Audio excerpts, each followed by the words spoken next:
Hello everyone, welcome back to the channel. Before we begin, let me ask you something. If telling the truth could destroy someone you love, would you still say it?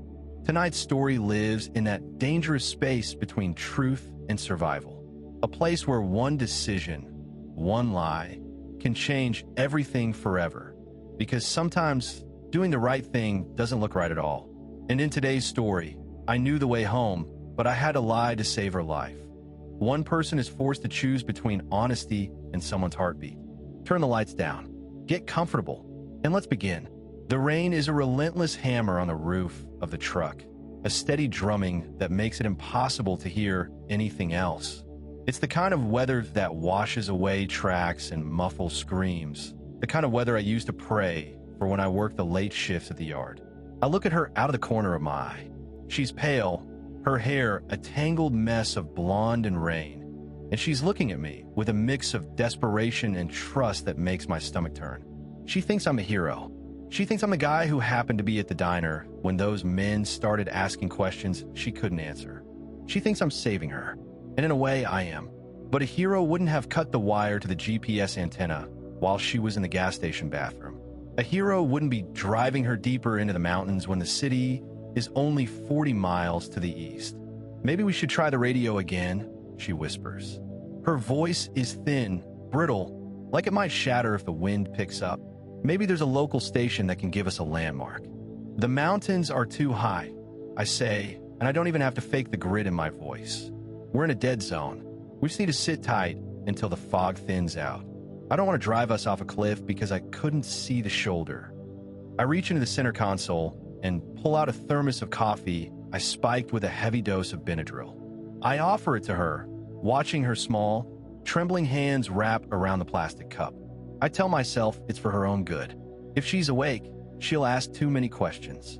If she's awake, she'll see the way my hands are shaking on the steering wheel.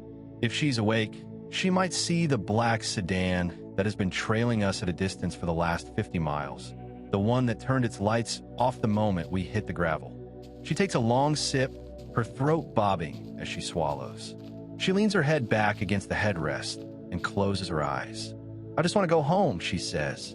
I just want to wake up in my own bed and pretend none of this ever happened. I know, I say, and I do.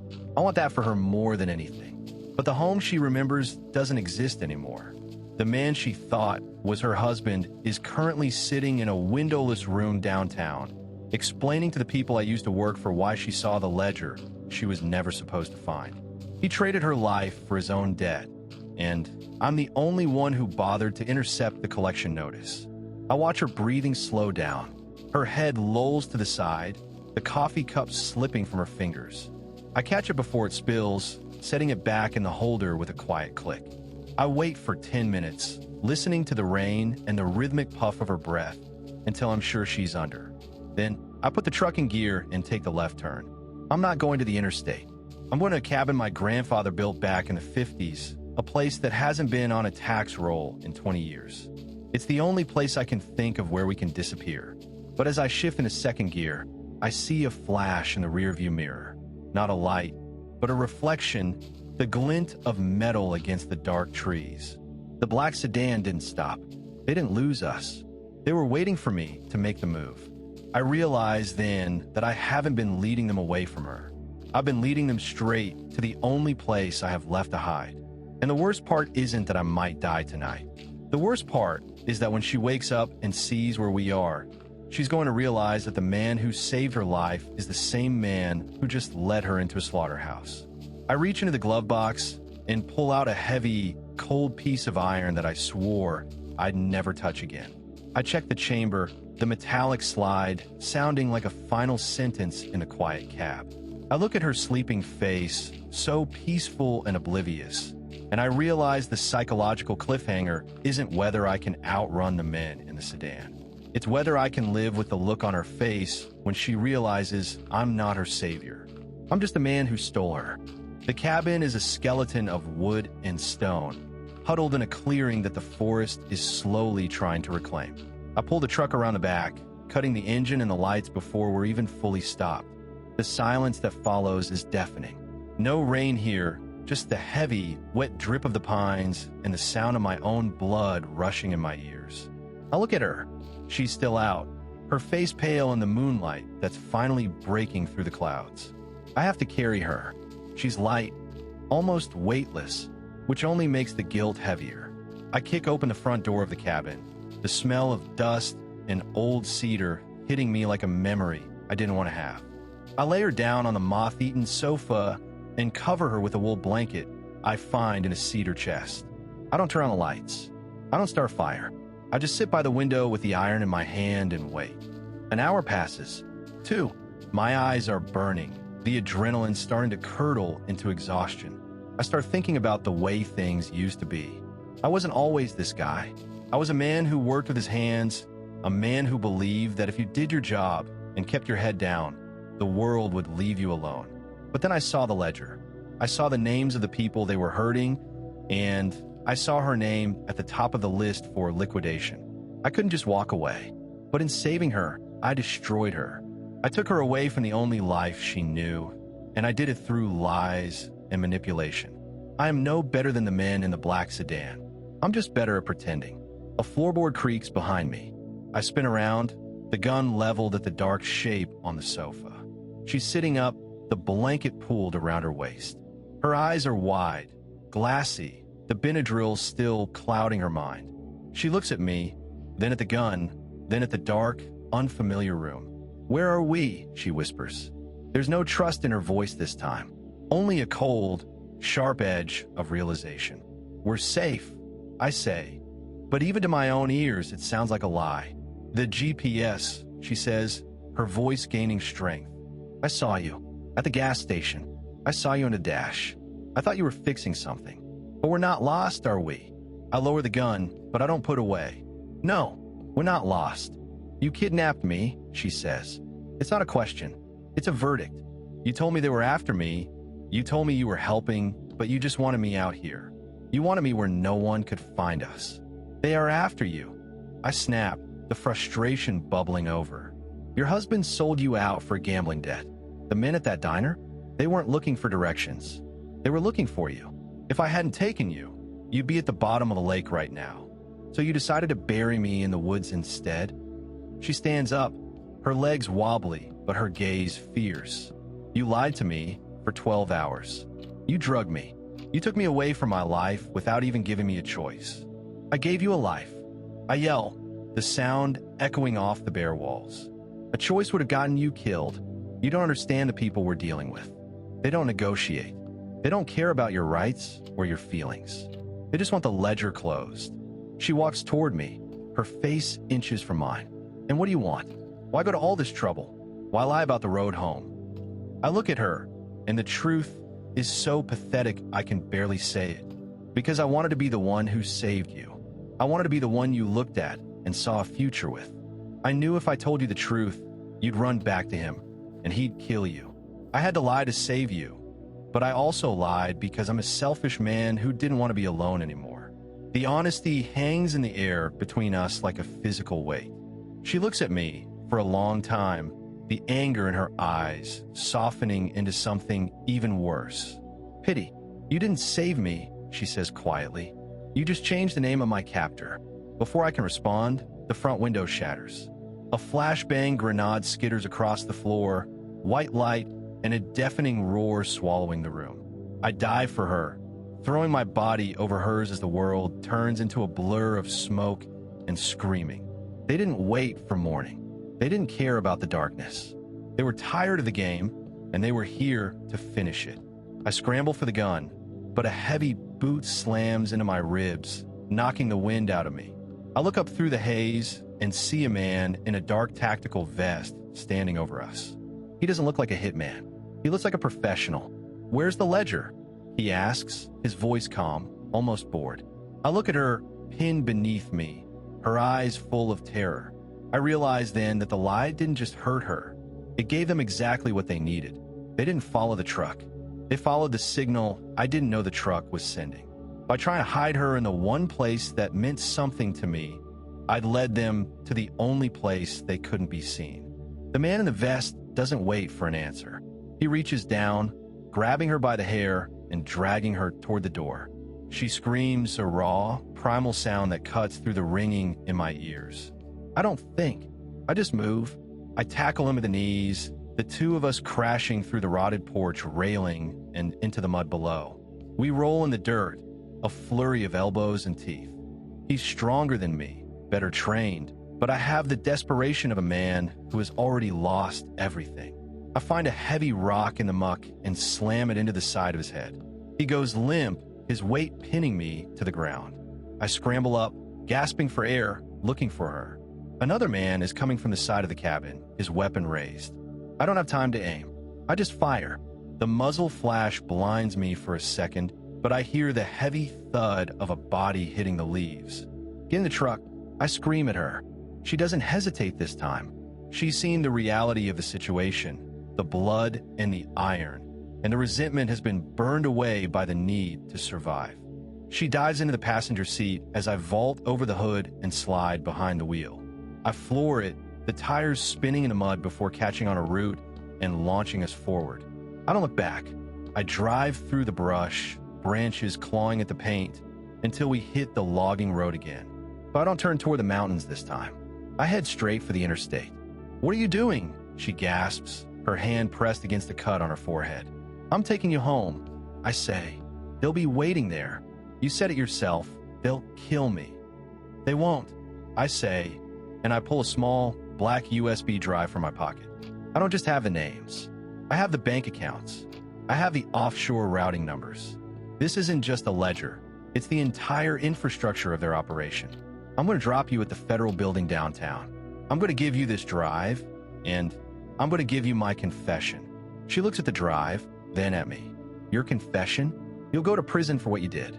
For the theft, for the kidnapping." "I know," I say, "but it's the only way you get to be free. If I keep you out here, you're just a target.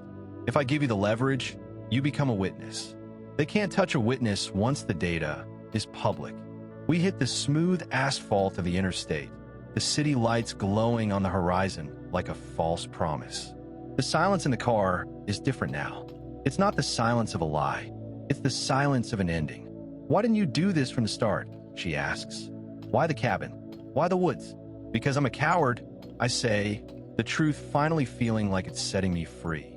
"I wanted to keep you. I wanted to be the hero in a story that was never mine to write. I thought if I saved you, I could keep you. But you can't build a life on a foundation of stolen time." We pull up to the curb in front of the federal building. It's 4 a.m, the street empty except for a lone security guard at the door. I put the truck in park and hand her the drive. "Go inside," I say. "Tell them everything. Tell them I took you. Tell them I forced you. Make yourself the victim so they don't have any reason to doubt your story." She takes the drive, her fingers brushing mine. For a second, I see a flash of the woman from the diner, the one who looked at me with trust. "You did save my life," she says, "even if you had to lie to do it." "Go," I say, my voice thick. I watch her walk toward the doors. I watch the guard talk to her, watch her show him the drive, and watch her disappear into the bright clinical light of the lobby.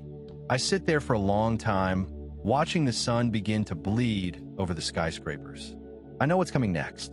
I know the black sedan, or the police, or the ghosts of my own choices will find me before the day is over.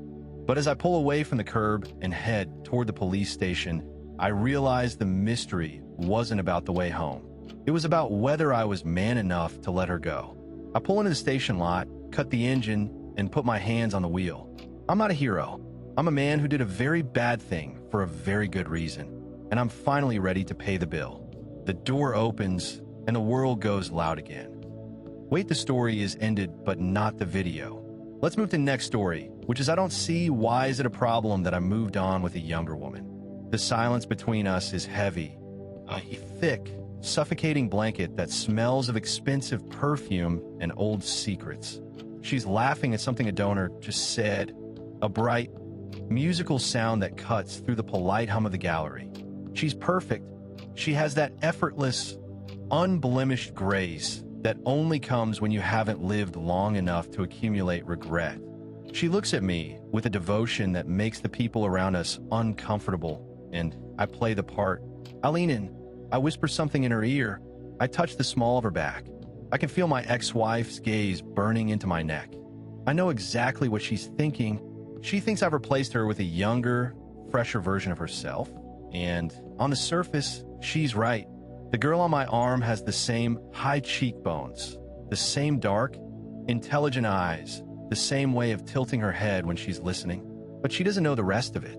She doesn't know that 3 years ago, when the marriage was crumbling and the lawyers were circling like sharks, I didn't just walk away with my half. I took the one thing she valued more than the house or the stocks. I took the sapphire. It was a petty move, a jagged, impulsive decision made in the heat of a midnight argument. I told her the safe was empty because the burglars had been thorough. I watched her cry for that ring. I watched her fill out the police reports, and I felt a dark, twisted sense of satisfaction.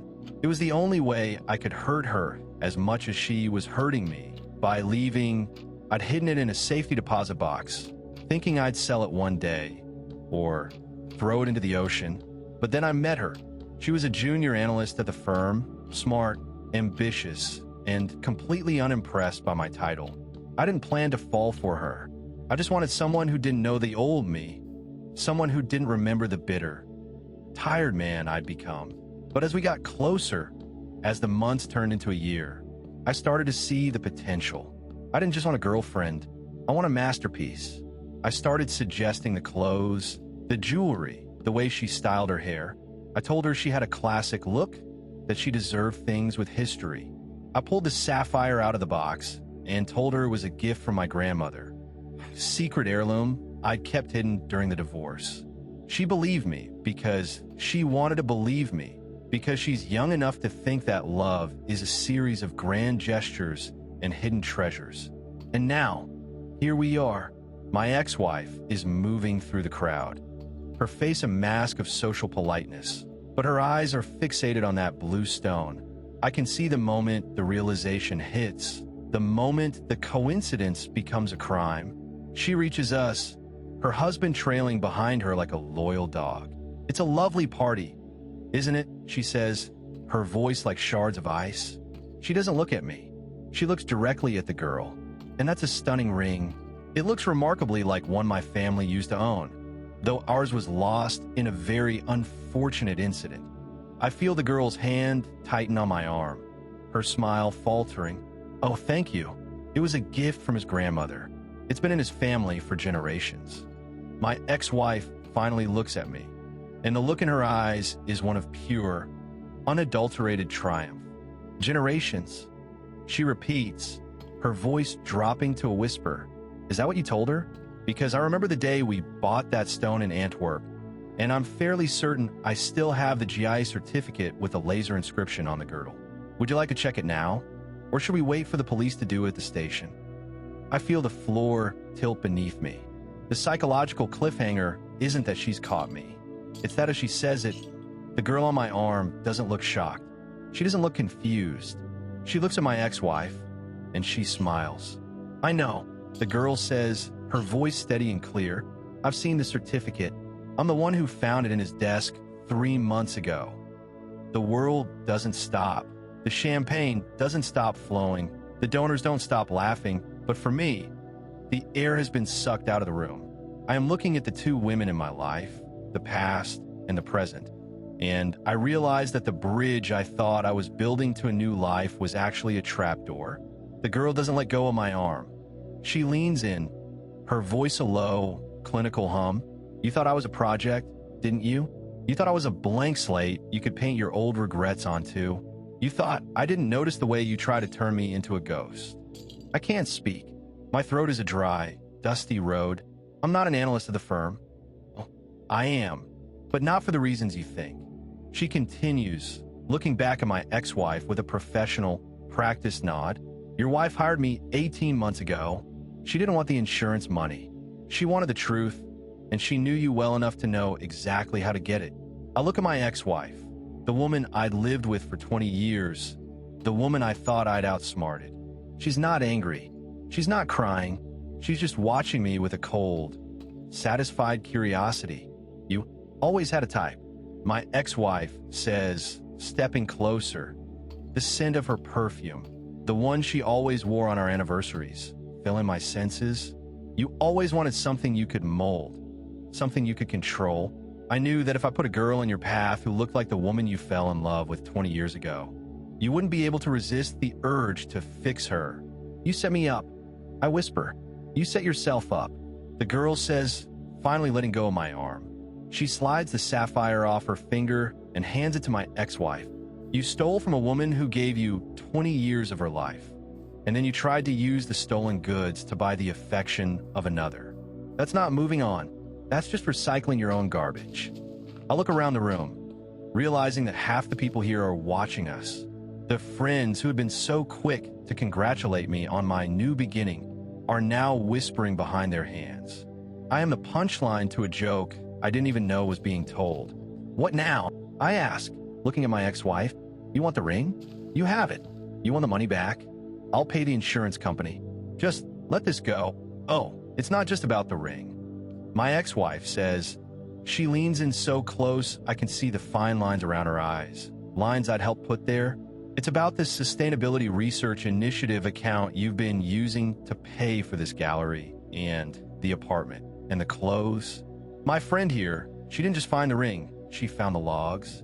She found the back door you opened into the firm's vendor portal. I feel a cold, prickling sensation at the base of my spine. The insurance company already knows. The girl says, and so does the board of directors. They're waiting for us to finish our conversation before they call the SEC. What? I ask, looking at the girl. I loved you. I gave you everything. You didn't love me. She says, her eyes locking onto mine with a terrifying, clinical clarity. You love the mirror I held up for you. You love the version of yourself you saw when I was around. And as for giving me everything, you've gave me a front row seat to your own destruction.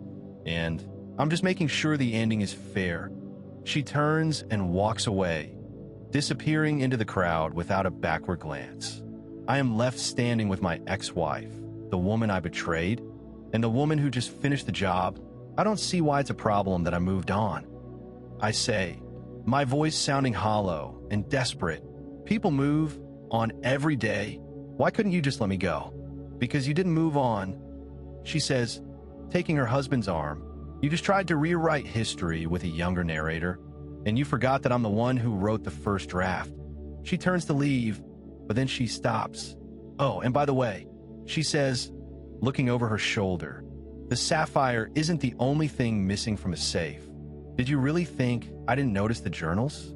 The ones where you kept the passwords for the offshore accounts. I feel the blood drain from my face. I'm not calling the police. She says, a small, terrifying smile touching her lips. Because I've already emptied the accounts. Consider it a signing bonus for your new life, which, judging by the sirens I hear outside, is going to be much, much simpler than this one. The sirens are distant, but they're coming closer. The psychological cliffhanger isn't that I'm going to jail. It's that as I look at my ex-wife, I realize she isn't leaving because she's done. She's leaving because the man standing next to her, her new husband, is currently looking at me with the exact same expression I used to have. And he's wearing a watch I'd reported stolen 5 years ago. The gallery doors swing open, but it isn't the police, not yet. It's a group of men in suits, the kind of men who don't carry handcuffs. They carry briefcases and NDAs. They're the board of directors, the men I've played golf with, the men I've helped hide their own rounding errors for decades. They walk past me as if I'm a statue, a piece of modern art that failed to sell. They go straight to my ex-wife's husband, Mr. Sterling. One of them says, extending a hand, we've reviewed the logs. You were right. The anomalies are exactly where you said they'd be. We're prepared to offer you the senior partner position effective immediately. I watch as the man who replaced me shakes the hands of my colleagues. I watch as my ex-wife kisses his cheek, a look of pure, unadulterated pride on her face. The realization hits me like a physical weight. The girl wasn't just working for my ex-wife. She was working for him. The man I thought was a loyal dog was the one holding the leash the entire time. They didn't just want the ring, and they didn't just want the money. They wanted the firm. I'm the problem that needed to be moved. I am the loose end that they use to tie their own knot. You knew, I say, looking at my ex-wife, you knew he was the one who took the watch 5 years ago. She looks at me, and for the first time, I see a flash of something that might be pity, but it's gone before I can catch it. He didn't take it to hurt me. She says, her voice dropping to a whisper. He took it to show me how easy it was to take things from you. He's been moving into your life for 5 years, piece by piece, account by account. The girl, she was just the final move on the board. He knew you'd want someone younger, someone you could save, and he gave you exactly what you were looking for. I look at Sterling, the man who is currently being congratulated on his integrity and his vision. He looks at me, and he doesn't gloat. He just gives me a small, professional nod, the kind of nod you give a vendor you're no longer doing business with. The police do arrive then, but they aren't here for a grand embezzlement case. They're here for a simple report of a domestic disturbance and a stolen heirloom. They take my statement. They take the sapphire. They take my dignity. As they lead me out of the gallery, past the paintings I bought with stolen money and the people I lied to for years, I see the girl one last time. She's standing at the bar, ordering a drink.